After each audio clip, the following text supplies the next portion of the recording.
Assalamualaikum warahmatullahi wabarakatuh. Perkenalkan, nama saya Putri Nabila dengan NPM 23101030 Saya dari Fakultas Fisip, Prodi Ilmu Politik semester 5. Nah, di sini saya akan membahas mengenai kerusakan terumbu karang di Kepulauan Seribu. Terumbu karang adalah salah satu ekosistem laut yang paling penting di dunia. Ia berfungsi sebagai rumah bagi ribuan biota laut, tempat ikan berkembang biak, dan pelindung alami pantai dari abrasi serta gelombang besar. Nah, selain itu, terumbu karang juga punya nilai ekonomi tinggi bagi masyarakat pesisir karena mendukung sektor perikanan dan wisata bahari. Namun, kondisi terumbu karang di Kepulauan Seribu saat ini sangat mengkhawatirkan. Penelitian menunjukkan bahwa tutupan karang keras di sana hanya sekitar 15-30% yang termasuk kategori rusak sedang hingga berat.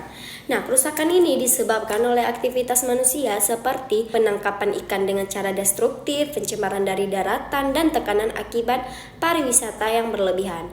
Dampaknya pun besar, nelayan pun kehilangan sumber penghasilan, wisata laut menurun, dan keanekaragaman hayati ikut terancam. Masalah ini bukan hanya soal ekologi saja, tetapi juga soal politik lingkungan. Kenapa begitu? Karena pengelolaan sumber daya alam seringkali dipengaruhi oleh kepentingan ekonomi, kekuasaan politik, dan kebijakan pemerintah dalam politik lingkungan.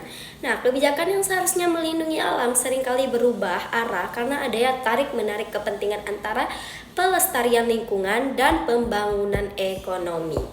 Nah, di sini kita bisa melihat bagaimana teori politik bisa membantu menjelaskan fenomena ini.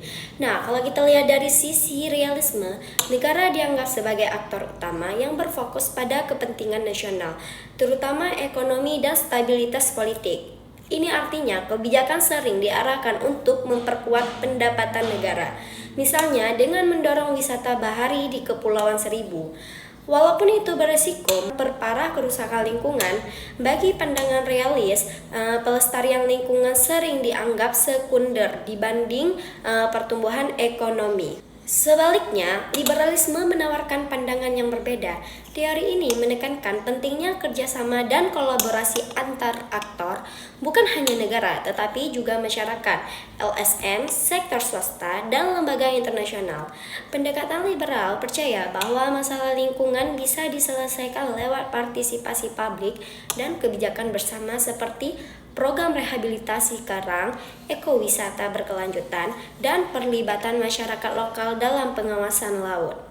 Kalau dua pendekatan ini digabungkan, hasilnya bisa saling melengkapi. Dari sisi realis, pemerintah harus memperkuat penegakan hukum terhadap pelaku perusakan laut, mengontrol jumlah wisatawan, dan membatasi penggunaan bahan berbahaya dalam aktivitas laut.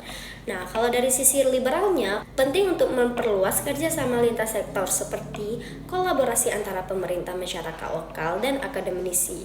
Program rehabilitasi terumbu karang, pendidikan lingkungan, dan ekowisata berbasis komunitas bisa jadi solusi jangka panjang loh. Selain itu, pemerintah juga disarankan membentuk badan khusus konservasi laut Kepulauan Seribu, memanfaatkan teknologi seperti drone atau citra satelit untuk memantau kondisi laut, serta bekerja sama dengan organisasi internasional seperti UNEP untuk dukungan teknis dan pendanaan.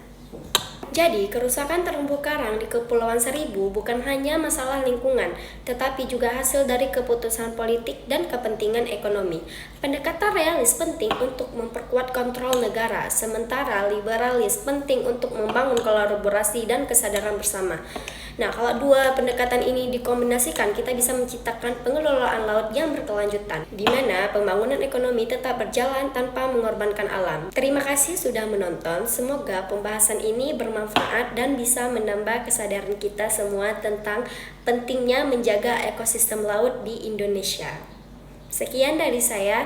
Apabila ada kata-kata yang salah, mohon dimaafkan. Wabillahi taufiq wal hidayah. Wassalamualaikum warahmatullahi wabarakatuh.